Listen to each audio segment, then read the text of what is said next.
Welcome to Steffon's soundtrack series, where I give detailed insight and sometimes personal anecdotes on how a particular song impacted my life. Today's song is Passin Me by the Pharcyde. The Pharcyde were an unconventional group coming out of the West Coast hip hop scene in 1992 when they released their seminal debut album, Bizarre Ride to the Pharcyde. Many of the other LA groups at this time had a serious and aggressive tone to their music, discussing the topics of race, police brutality, and the street lifestyle. While the Pharcyde touched these topics in a more lighthearted tone, the message was still poignant, like on the track Officer, but this album was so much more. This album was fun, outlandish, and bizarre, especially on tracks like Ya Mama, which is an all-out roast session, or For Better or For Worse, which includes a whole verse dedicated to a prank phone call. One subject that the Pharcyde spoke at length on this album was about the mechanics of relationships, on tracks like Other Fish, which is about the process of moving on from a relationship. But the song that became the most important, and a staple in hip hop culture, was the hit Passin Me By.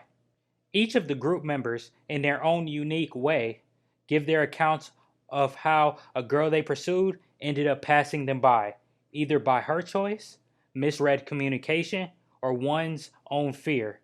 I feel like this song captures a lot of moments that have occurred in my life growing up.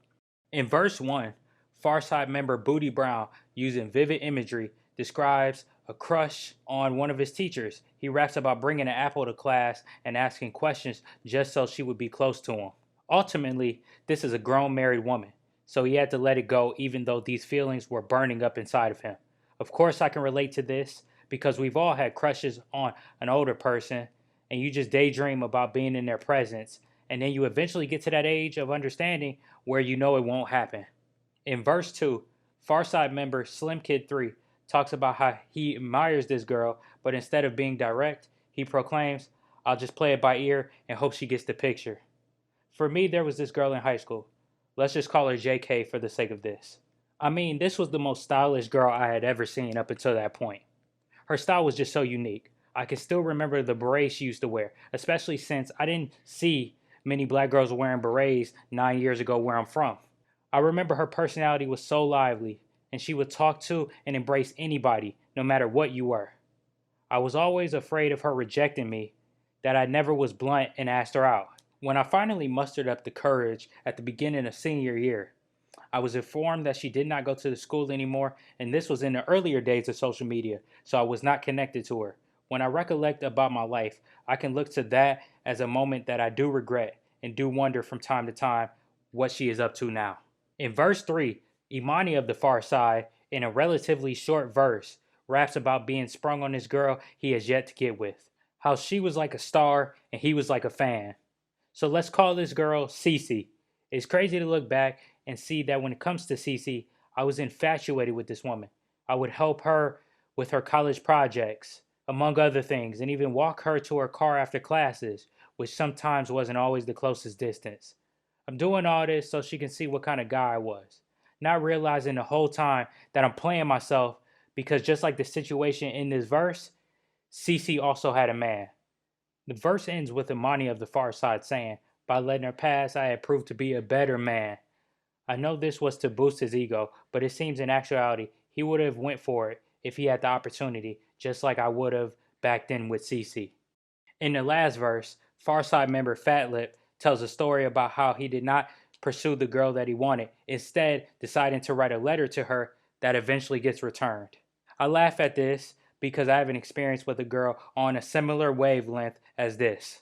There have been times in the past coming up where I wrote long passages that I intended to give to girls but never did. The one time I did, it was returned in my face instead of through the mail. I remember that there was this girl in a history class that I was taking. I sat next to her. We communicated some, but not a lot, which looking back made this passage letter idea ridiculous and a simp move altogether. I wrote this whole passage about how I want to go out with her and everything like that.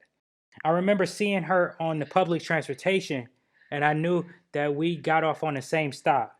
So I made a plan in my head like, today is the day. Today is the day. So we get off the public transportation. We're walking down the street, and I present this letter to her.